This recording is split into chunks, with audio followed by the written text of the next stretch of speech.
Trump যখন নির্বাচিত হয়ে ক্ষমতা গ্রহণ করলেন তখন থেকেই অতিরিক্ত শুল্ক আরোপের বিষয়ে বেশ আলোচিত এবং সমালোচিত হয়েছেন। কিন্তু এবার ট্রাম্প যা করলেন তাতে হাসির পাত্র হতেই পারেন। নানা ঘটনার পর এবার বিদেশি সিনেমার উপর শুল্ক আরোপ করেছেন ট্রাম্প, তাও আবার 100%। ডোনাল্ড ট্রাম্প দাবি করেছেন বিদেশি প্রণোদনার কারণে হলিউড দ্রুত পতনের মুখে, যা যুক্তরাষ্ট্রের জাতীয় নিরাপত্তার জন্য হুমকি।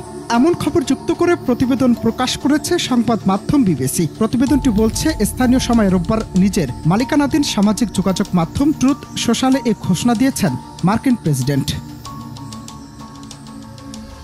ট্রাম্প। তার সামাজিক যোগাযোগ মাধ্যমে লিখেছেন, অন্যান্য দেশ তাদের চলচ্চিত্র নির্মাতা এবং স্টুডিওগুলোকে মার্কিন যুক্তরাষ্ট্র থেকে দূরে সরিয়ে নেওয়ার জন্য বিভিন্ন ধরনের উৎসাহ দিচ্ছে। হলিউড এবং মার্কিন যুক্তরাষ্ট্রের অন্যান্য অনেক অঞ্চল ধ্বংস হয়ে যাচ্ছে। এটি আমাদের জাতীয় নিরাপত্তার জন্য ব্যাপক হুমকি স্বরূপ।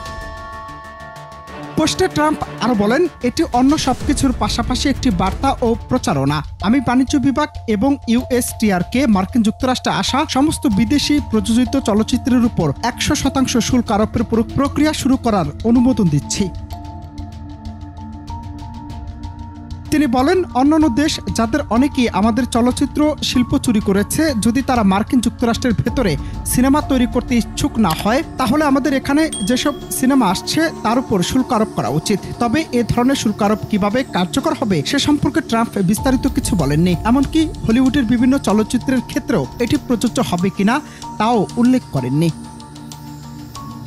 অনন্ত হাসান মাসুদ, বাংলা টিভি।